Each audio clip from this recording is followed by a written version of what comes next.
What's up, friend, and welcome back to another video here on the official MTG Arena YouTube channel. My name is Ashlizzlle, and today we're going to have a look at a deck list that is taking competitive standard best of 3 by storm. I am talking about Mono Black Midrange, one of my absolute favorite decks of all time.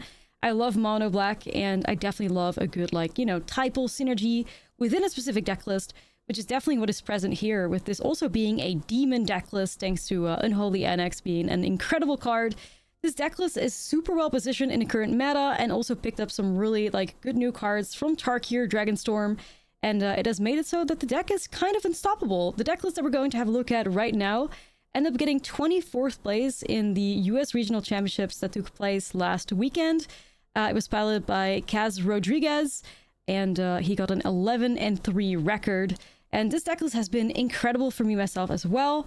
It is a deck list that got me to Mythic with a 9-1 record. And currently I am still just actively winning games with it. It's so well positioned, and I cannot wait to share it with you guys. So let's have a look at the current deck list and some of the new cards we're working with from Tarkir. And if you're a Mono Black enjoyer just like me, or you're looking to pick up a very spicy deck list to help you get a good rank, Mono Black is definitely one of those decks that I think is just really, really strong right now. So let's have a look at what we're working with. And I already said it a little bit, Demon Synergy. That is thanks to Unholy Annex. One of the most important cards in this deck list is a 3-mana enchantment room. At the beginning of your end step, draw a card. If you control a demon, each opponent loses 2 life, and you gain 2 life, otherwise you lose 2 life. You can also go into the Ritual Chamber for 5 mana, which gives you a 6/6 black demon creature token with flying. Now, every good mid-range deck needs a good card advantage engine, and Unholy Annex is exactly that. But it's more than that, because the gain and drain is also incredibly relevant in just closing out games. I think that's where a lot of the power for this deck list comes from. You can literally just win the game without having to attack because of all the gain and drain effects. And the life gain is also huge in current standard, where there's a lot of pressure from aggro decks, but also it just buys you so much time. And eventually you will draw so many cards in this deck list. Not only are you playing the Unholy Annex, but you're also playing the Speed Demon. This is a 5-mana, 5/5 demon with flying and trample and starter engines. So at the beginning of your end step, you draw X cards and you lose X life, where X is your speed. Now, maximum speed can go up to 4. So with maximum speed, the Speed Demon ends up drawing you 4 cards on your end step. You lose 4 life. But like I said, that's not really a problem in this deck list when there's life gain possible from things like the Unholy Annex. There's obviously Shouldered the Apocalypse in this deck list as well, which works so well with all the card advantage in here. But also Shouldered is just an incredible mid-range card. 4-mana 4/5 with Death Touch. Whenever you draw a card, you gain 2 life, and whenever an opponent draws a card, they lose 2 life. Once again, also works perfectly with that gain and drain synergy that's within the deck list. But especially Shouldered the Apocalypse and the Speed Demon work together so well. The Speed Demon makes you lose 4 life, and Shouldered makes you gain 8 life. It's just match made in heaven, really. So we also have another new card here from Tarkir Dragonstorm that pushes the deck even further over the top, and it's the new mid-range hero Karsi Revenant. So this card is seeing play in a wide variety of mid-range decks already. I've seen it in Golgari mid-range, I've seen it in Dimir mid-range. We're playing it in here. It's a 3-mana 3/3 vampire with flying, Death Touch, and lifelink, and it has a renew effect. So you can exile this card from your graveyard and put a flying counter, a Death Touch counter, and a lifelink counter on the target creature, activate only as a sorcery. And this is one of the main reasons I feel why this Mono Black deck has such a great matchup against aggro, because there's Archfiend of the Dross in here, which, if you're not familiar, is a 4-mana 6/6 demon, and being able to give that card lifelink is a great way for you to, not have to care about how much damage the aggro decks are pushing out, especially in combination with so much removal, which is also present within this deck list. But Karsi Revenant, especially attached to something like a Speed Demon, a great way for you to not have to care about, the life that you lose to the card. And also the Death Touch Trample is also a really sweet interaction that you always have. Karsi Revenant also just make it a fantastic blocker, right? You can shove it in front of something with a Death Touch, you'll always be able to trade, and then you renew it and give it to one of your bigger demons. You can also give it to the 6/6 demon from the Ritual Chamber. So a lot of ways for you to give lifelink to a massive flyer. Archfiend of the Dross, also, one of those cards that is very good in certain matchups and pretty rough in others. That's why we're fortunately playing best of 3, so we can sideboard a card out in the matchups where you don't think it's that good. But it's especially great in matchups where your opponent has a lot of creatures present and doesn't really, have the risk of stunning you or making the game go on for too long, because the Archfiend of the Dross will make you lose the game if there's no oil counters on it. It enters with 4 oil counters. And whenever a creature an opponent controls dies, its controller loses 2 life. But you do take off an oil counter at the beginning of your upkeep. So it's one of those cards that you don't really want to play it if your opponent can stun it, if your opponent can gain a ton of life, or if there's other ways they could potentially take the counters off the Arcfiend. So a little bit risky, but, you know, in best of 3, we have a lot more flexibility with that, basically. And like I said, 6/6 Demon with Lifelink and Death Touch and Trample, that is definitely something we love to see.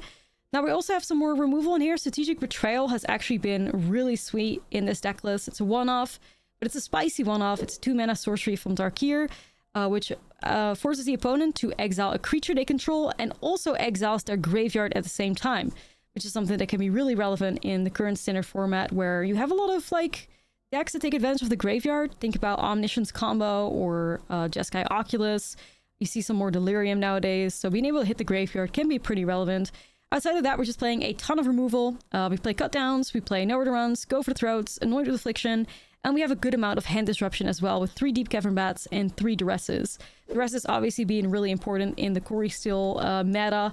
Be able to rip the Quarry Steel out of the hand is pretty significant because as a mono black deck list, once the artifact lands on the board, we can't really deal with it. So 3 Duresses in the main. We also see 3 copies of Dreams of Steel and Oil in the sideboard to help us out some more by getting rid of the Quarry Steel Cutters, because if you can keep that card in check, you can win the game. There's also things like Filigree Silex in here, which I thought was pretty spicy to help you out against tokens.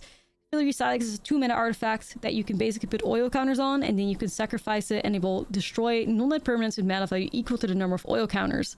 So if you have 0 oil counters on the Filigree Silex and you sacrifice it, you get rid of your opponent's tokens, which can be great if they have a board full of Monk tokens or Otter tokens or anything of the sort. So I honestly think that Mono Black is just fantastic right now. Like I said, I did pretty good with it. It did great on the regional championships, and I hope you guys enjoyed this deck list as well as maybe another, alternative of a deck list to try out, because I really love this deck list, and it's so much fun to play too. You just feel like you're playing with power. It does everything you need it to do. And let's dive right into the gameplay here, so you can check out how Mono Black is positioned in standard best of 3.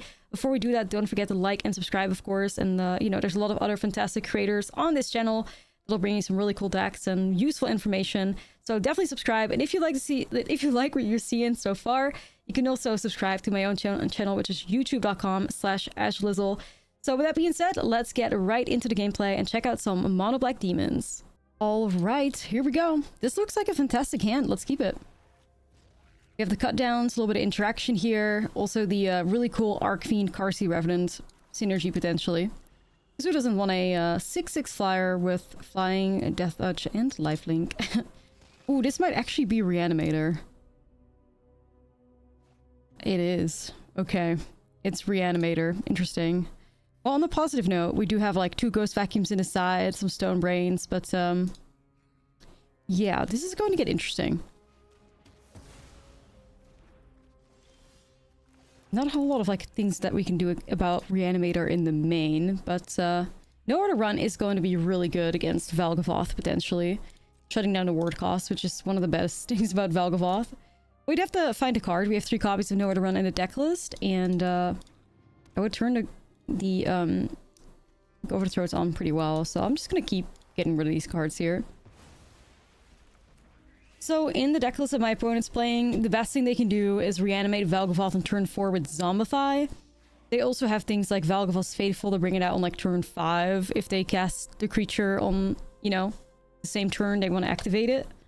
Else you could do it on like turn 3 and then activate the ability on turn 4 and then you get Valgavoth back. Fortunately though, we're on turn 4 here and we do not see a Valgavoth yet, so that's great. We have dodged to Zombify. That helps. We're gonna braid it here, okay. Well, I would like to set up the Arcfiend. It might be a little bit too risky to do it right now, though. I'll probably start off with Shouldered here instead. One of the things to Arcfiend is obviously the card's like super risky with the oil counters. Like, if your opponent is capable of gaining a life in any way, you could very easily lose the race with the Arcfiend if your opponent hasn't really taken any damage yet, so we gotta set this up first, I think. But now, like, we can swing in with Shoulder It and then we'll set up the Arcfiend. That should make it a little bit safer.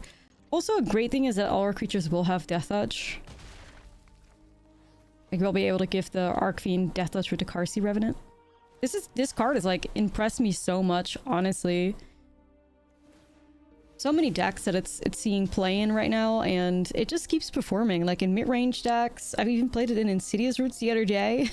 It's a great card, honestly. Was not expecting Carsey Revenant to be like that good, but the renew effect is just fantastic, especially in this current like meta where, you know, there's a lot of aggression going on and lifelink has got a lot of value attached to it. So consider me a fan. What is going on here? Calamity? That was not on my list of things that I was expecting, honestly. Calamity. Anyways, fortunately we have Carsey Revenant here to give Shouldered Flying. We can swing for 10. And then Shoulder deals the last 2 points of damage when they draw a card. But Calamity? That's so wild. Respect. All of a sudden, I don't know what to expect. They shouldn't have shown me that. What is going on here? Okay, so we're gonna board in Dreamsel Steel and Oil. Not only does it hit creatures out of their hand, it also exiles a creature out of the graveyard, which is pretty good against them being a Reanimator deck. It's very weird though, because normally if you play Calamity, you play the green Spree card, but I guess maybe they play like Push and Pull and they try to bring out Calamity and Valgavoth, but also Calamity doesn't synergize with legendary creatures because it creates a copy of a token and you need to create a legendary creature of that wouldn't really do anything. A bit confused by Calamity, not gonna lie, but we'll see how it plays out. I will still go in with my Ghost Vacuums. The Node runs, like, it does shut down Valgavoth a little, which I do like. I'm not sure if I want Arc Feet in here. I think I'm okay with taking it out. I'm just a bit weirded out. I'm not sure what to expect of this. I'll probably still go in with Duress. So I have 2 Annoyance, 2 Nowhere runs. Annoyance being able to hit the fear of missing out and stuff. The Nowhere run shutting down a ward cost if it comes down to it. I don't know. Expect the unexpected, I guess. I don't feel confident Stone Raining yet or anything, so... weird. Anyway. I do love to see a chef in action. This is a cool deck for sure. Part of me wants to find out what they're cooking up, but the other part of me is like, oh, I'm good. Don't know if I want to get beat by Calamity right now, but yeah. Ghost Vacuum against me. Okay, so that's there to shut down my Carsey Revenants. Or I guess maybe they could also hit their own creatures with Ghost Vacuum, and then they can crack it, get the cards back. Anyways. I could hold removal up, but I kind of want to see what they're up to. Let's go with Dreams of Steel and Oil. Have a look at the hand. One of the strengths of being in mono black is so much like hand disruption. There we have a Valgavoth Fateful, okay. Right. That's expected at least. Still, want to see what they use Calamity for though. Maybe they have there's a chance that they have the Ixalan Dinosaur. I think it's Carnosaur something that has like the Discover effect, and you can also discard it to deal damage. So that not only puts itself in the graveyard, also keeps your opponent in check a little bit, and I could see them play that. I'm gonna set up Preacher here first, because card draw. If the opponent wants to get rid of Preacher of the Schism, they have to commit with Torch and a Braid, unless they just drew into removal, but if they think that's worth it, then I think we're okay with that. Sure. We'll take a 2 for 1. Okay. Sure, sure. A lot of removal here right now. But hopefully Distant Holy Annex is going to give me my 5th land, and then I can go into the Ritual Chamber, get myself a 6/6 demon. We can speed this up a little bit. But yeah, we're ready for whatever they reanimate, for sure. Speed demon. Not yet. I'm just gonna duress them, I guess. See what's up. It's another Valgavoth Fateful. Okay. That's fine. Alright, if I can just hit that land drop here. Sure. Bet. It's fine too. We'll get there eventually. I think we currently have like a 40-something% chance, 46% chance to hit a land. We'll get there. Well, opponent, what is it going to be? Removal, removal, removal, or removal? You can pick. You can choose. Yeah, they chose the right one for sure. It's I can't really do anything with the fountain port right now. And we got our land. Let's go. I could go crazy, set up Speed Demon. I would draw like every card under the sun. I'll do it. I'll do it. All the cards in the world, say less. So there's a way to like trigger, order the triggers so that your Speed Demon actually gets an additional, like that you actually get the speed to go up before you draw cards with it, which we'll see right now. You do have to make sure that you have your trigger, like order the triggers on Arena, but then you get this. And then we can do Unholy Annex first and then Speed Demon last, which will allow us to go to Speed 2 here. Resulting in us drawing 2 cards. And our hand's full. Speed Demon is so underrated. This card is incredible. I'm such a fan. But it is very high risk, high reward, right? However, in a deck list like this where we gain so much life and potentially you could put Karsi Revenant onto the Speed Demon as well, like, you're fine, usually. See, that's a great example of a card that is going to gain us a ton of life, especially with Speed Demon. I'm going to start off with nowhere to run on the fear of missing out. Just because I can at this point. Not to like flex on him a bit, but... yeah, we're going to swing here with the Speed Demon, deal 5. This deck is just very good at gaining life and draining life, especially with the Annex and the Sheoldred. So we're going to go speed up to 3, we're going to put Sheoldred in play, we're going to lose 3 life to the Speed Demon, but we're going to gain 6 life because of Sheoldred, and we're also going to gain life from the Unholy Annex, so we're not suffering under this Speed Demon, like, at all. Back up to 20. Look at all the life gain, look at all the cards. This is true mono black peaking right here. To get rid of 2 cards, I'll get rid of a bat and I'll get rid of a land, I guess. Well, should probably get rid of the swamp here because they have a demolition field. Yeah, we're just chilling hard right now. I could have also gotten rid of like Anoint or whatever. It doesn't really matter. Like even if they slam, their best play right now is Valgavoth, and I have nowhere to run in play, so I could just hit it with Go for the throw. It's yeah, pretty dominant performance there, but mono black is just incredible right now. Game number 2, let's get started. And it looks great once again. A lot of good removal and an Arcfiend to top it off. Problem is, removal is not going to be that good if we end up playing against Jeskai Control here, which the Elegant Parlor is usually a giveaway of that, but it could still be anything else. Not sure. This is an important card though against Jeskai Control. If we can fire off, if we can actually manage to play it in Holy Annex and stick it, that would be huge. To be determined, I guess. It could still be Boros Control. Interesting. So we have Enduring Innocence here. So I'm thinking this is definitely not Jeskai Control anymore. It's definitely like Boros Token Control, maybe.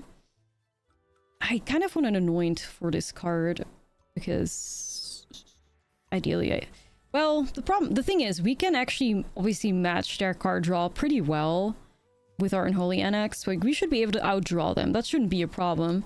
I wish I could just Anoint this, but I also don't want them to gain a ton of life, so I'm just gonna get rid of it while I can. Assuming that I'm not gonna top deck one of my 2 Anoint with Afflictions like anytime soon, and they're still gonna get like a ton of value and life out of it.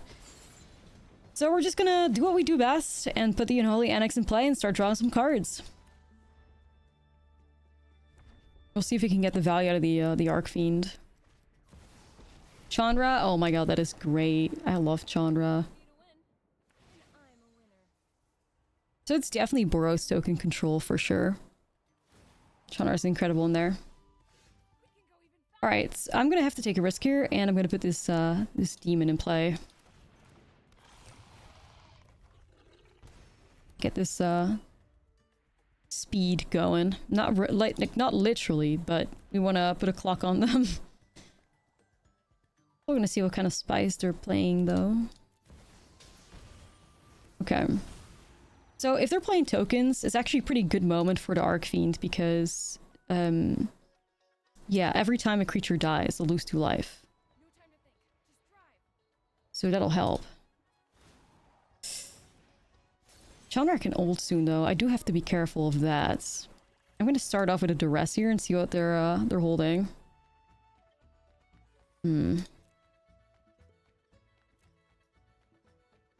What's worse? It's between Elspeth and Get Lost. Get Lost could get rid of my Annex or my Arcfiend. I have a backup Arcfiend. I think I gotta go Elspeth for sure. I mean, Elspeth also deals with my Arcfiend. So... I want to respect Chandra ulting.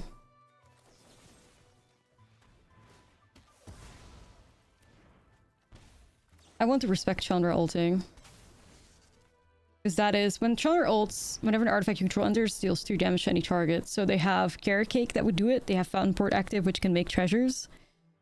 So it's very tempting for me to go to the face, but I really think I have to go after Chandra. It's such a... I just cannot let her ult. I don't think so.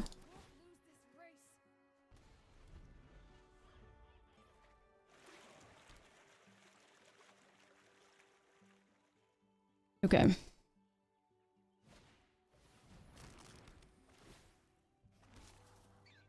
It would have just been bad. Yeah, they do have good interaction for like everything. I can't say that I've played this matchup yet, so this is at least interesting here. Are they gonna... They're activating Carrot Cake now. Because if they waited on my turn, then they would have gotten the Enduring Innocence trigger, but maybe they're gonna make a fish?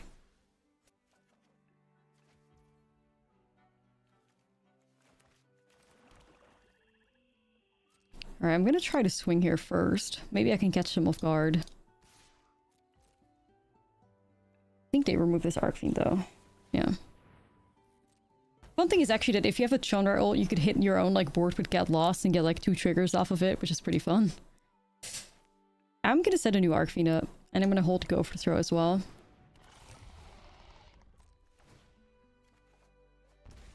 I'm kind of like happy that the NX actually survived the Get Lost.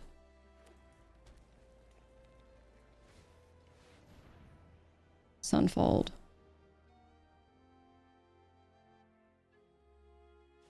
Gotta be thinking ahead here. Let's think about this. So if I shoot one of the bunnies... So as my opponent, they played this land just now, right? So they're tapped out. Okay. If I get rid of one of the bunnies to go to 6, if I animate the Soul Stone, that brings them down to 3. This brings them to 2, so I need to hit on 1 Explorer. I'm gonna shoot... I'm gonna shoot one of the bunnies.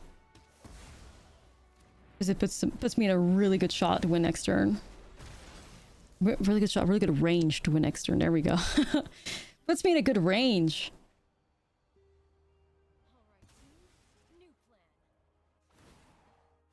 We're gonna have to try. Alright, Soulstone Sanctuary. It's really gonna come down to these maps. Please don't give me a land. I have found enough lands. Alright, perfect. That'll do it.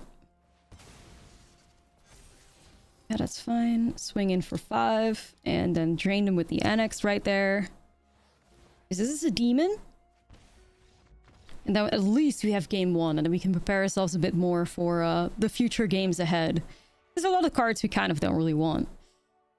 Playing against Boros, Token Control. I do love that deck. I do. I actually really love Chandra Spark Hunter and like the new Elspeth together and stuff. Okay. So I don't think I want the cut downs. I do think I want a 3rd Anoint if they are playing Enduring Innocence. Let's see. Stone Brain to hit a Caretaker Stellant or a Planeswalker or anything of sort can be pretty neat. I don't think I want Nowhere to Runs, for sure. Dreams of Steel and Oil. They are playing artifacts. They're probably playing some Bezas. We definitely want to 4th Duress. Filigree Silex is in his deck list to clean up tokens against something like Izzet Prowess, but it can also clean up tokens from the you know, our opponent right now. However, Gig's Command also does a pretty good job at that. Filigree Silex is also a way for us to technically clean up Caretaker's Talent and stuff. So I actually think we are playing Filigree Silex in here.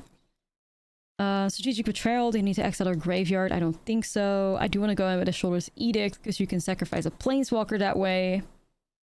Arcfiend actually worked out pretty well. So if I get rid of Go for the Throat, what do I have left? 3 Annoyance. I'm trying to think if I really need Go for the Throat. I mean, it does eventually hit an Overlord. Because I'm contemplating going Dreams of Steel and Oil. But it might just be better to hold the Go for the Throats. Carsey Revenant's interesting because it flies over, but I don't think we need that many copies of Carsey. And again, Preacher isn't a whole lot, like, better, I don't think. Flying can actually be pretty good against Planeswalkers, too. I'm considering at least, like, shoving in 1 Gix command. Maybe I'll do, like, 1 Gix command, 1 Filigree Silex. Go for the Throats. I mean, I guess I have to keep it for Bezos, and I have to keep it for, Overlords. Okay, I'm just gonna try and run it like this and see what comes out of it.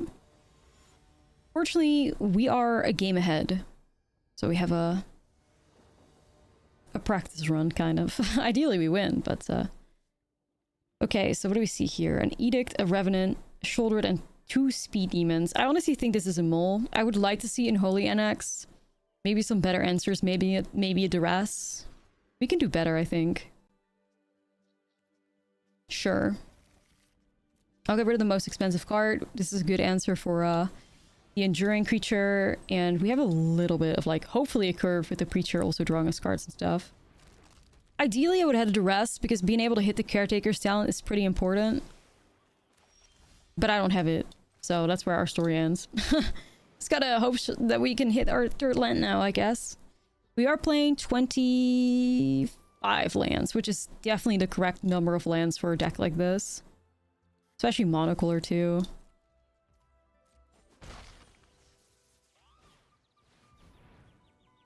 Yep, it's Caretaker's Talent. Uh-oh, wish I could have Duressed that.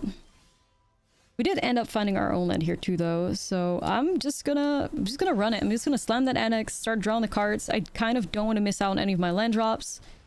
So playing Annex will help us guarantee the 4th land drop, and hopefully we can set something up. But yeah, if they do this right, they can also draw a card on, like, not only their turn, but also my turn, which is what they seem to be doing here. Copying the rabbit, and then you can crack the Caretaker on my turn, get yourself a new rabbit, get you another Caretaker Talent trigger.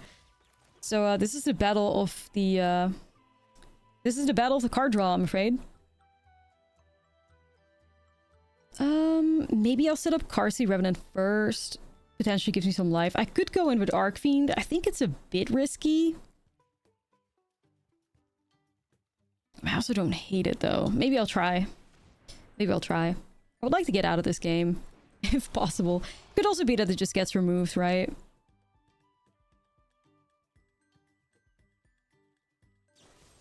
Yeah. I'm surprised they didn't want to remove my Unholy Annex there, but... Maybe they have so much removal they think they can hurt me instead of, Yeah, Elspeth is a good card. Gotta get some blockers in play here. Fortunately, I do have that Edict. So we're gonna use that immediately and make them sacrifice a Planeswalker of their choice. So there goes Elspeth. And then I'll have to put Carsey Revenant in play, I think. I'm at 12 life. Going down to 10. Not happy about that. But, you know. Life gain is in our future, hopefully. Double Caretaker. Even more cards. And Helix, too. Alright. I shouldn't forget to copy a 1-1. Or, I guess their mana was tapped wrong. Holding up the Fountain Port. Yeah, alright. We need a demon. So let's go into the Ritual Chamber here. I'll just give it a counter.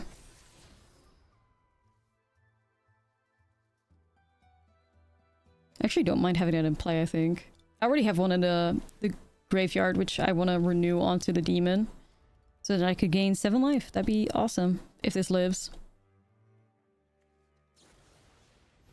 And it's gone. I might be dead here. I think they can bump up the other Caretaker's talent, and that should be enough to... They didn't do it? Why not? I think they missed lethal just now. Am I crazy? +2/+2?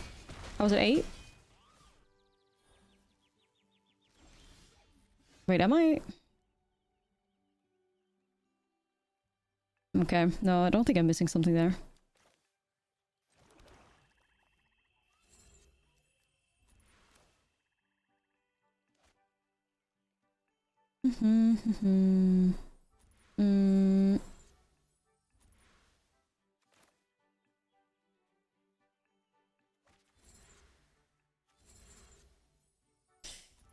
Need a demon.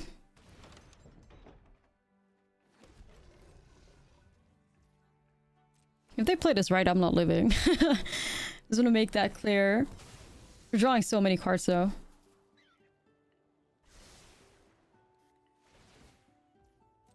We'll play it out, but we should not be alive here.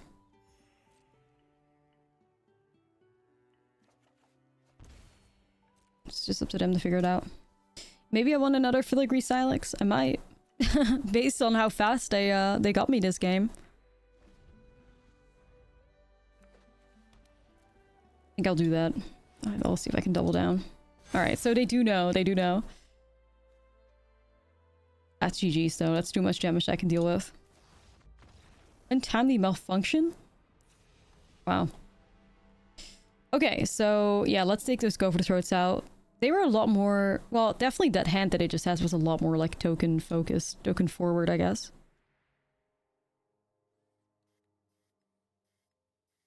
Yeah, I'll have to clean it up. I'm gonna go another Gix command and a filigree Silex. Let's do this.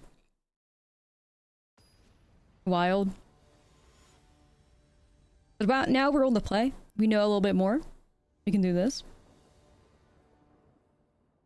Play first. Whoa. Oh, this is an awkward one. I could try to keep it. I have to draw some fire off the top though. I'm gonna try. The rest really does help, making the filigree Silex hit what it needs to hit. Yeah, like I could get rid of Caretaker's Talent there, but I also don't like Elspeth Stormslayer. Destroy Artifact. That's wild because that hits my Silex. This is crazy.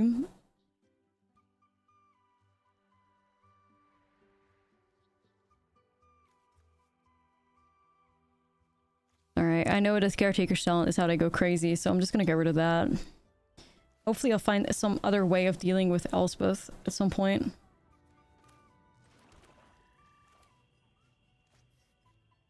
I think I'll hold the filigree Silex. Okay, so we drew a land on the top. Not good. I know I obviously, you know, am taking a huge risk keeping this hand.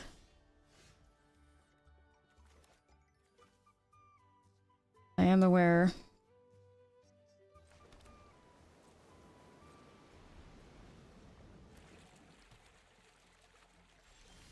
Their mana seems a little awkward. Okay, let's fire off this Arcfiend.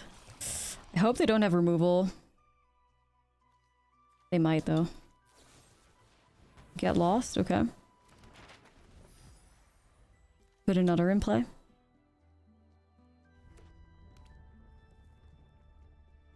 I gotta speed this up. Problem is now that if they play Elspeth out, they can get rid of my Arcfiend, which I don't like.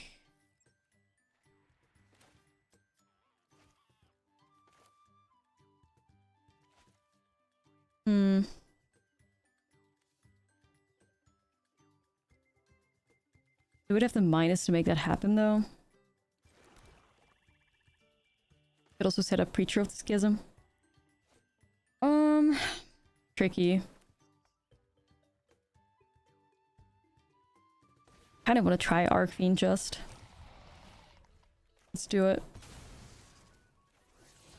Okay, we'll take a land at the top. Maybe, just maybe they don't have the 5th land. That would help. Wow, okay. Their removal lining up really well. We might be in trouble. Or maybe not. The perfect duress of the top. Maybe saved. Maybe saved. Not having to worry about Elspeth Stormslayer would work. I guess they could do untimely malfunction, can't they? They could turn it on us. No way.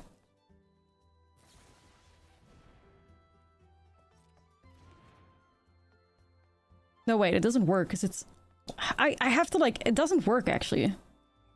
It's target of a spell with a single target. But it's always, like, target opponent reveals. What was even going on there? I think it has to do with target opponent. What a crazy turn, dude. What a crazy turn. I thought it was cooked for a second. It was like, the card reads differently. Anyways, I don't blame the opponent for doing that. I'm straight up, I would do the same. I would just... It's such a niche interaction that you would probably never come across, and you have to, like... it needs to play out in front of you for you to be like, right, that's how that works. Interesting.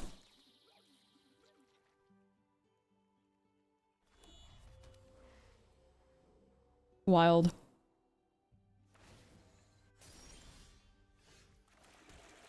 Alright then, it's time. Let's set up the Preacher of the Schism attack first here. That's alright. They probably are waiting to do that so that like the Enduring Innocence is guaranteed to stay with them. But I'm setting up the Filigree Sadlex. I'm not sure if I am gonna get rid of their tokens, or if I want to like put oil counters on it and get rid of something with 3 mana. Because that would hit the Caretaker's Talent, that would hit the Enduring Innocence, which I think is pretty important. But we'd have to lock in there.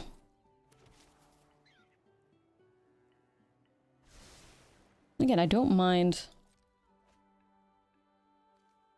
trying to get rid of the tokens and just pressuring them down.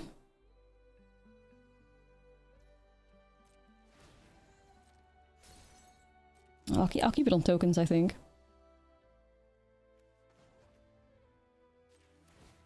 I think we'll swing with the Soulstone.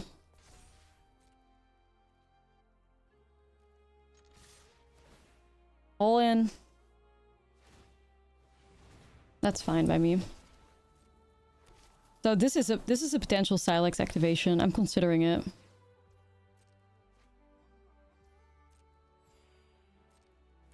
So I do lose this vampire, but I'm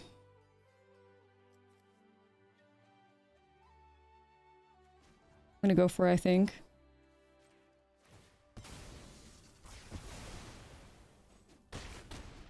I do like the pressure here. Probably want another... Well, this is another attacker, potentially. Yeah, I'll do that instead. Draw 2 cards. Okay. Don't board wipe me. It's okay. That's actually really good for us, because the only way to get value out of that is by, like, activating Mirax for Fountain Port. That's the best they can do. That puts us in a really good spot.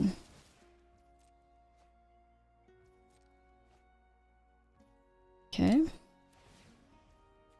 Can actually make this a 3/3 already here. Falling out a little bit, but... The Sunfall? Whoa. Okay, okay.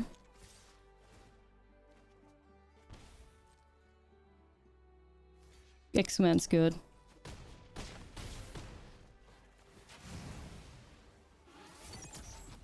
Anything I can bring back here? I was thinking like if I can bring back the Shouldered or something. No, I guess we're just gonna pass a turn and draw some cards. Yeah, I'm feeling pretty good about it now. There's one point where I was sweating a little bit. It was definitely the moment where they could have cast an Elspeth, but fortunately they didn't have the mana at the time. RNG favored us there, and that untimely malfunction play could have, was a weird one. That was a weird one for sure. But we got through it.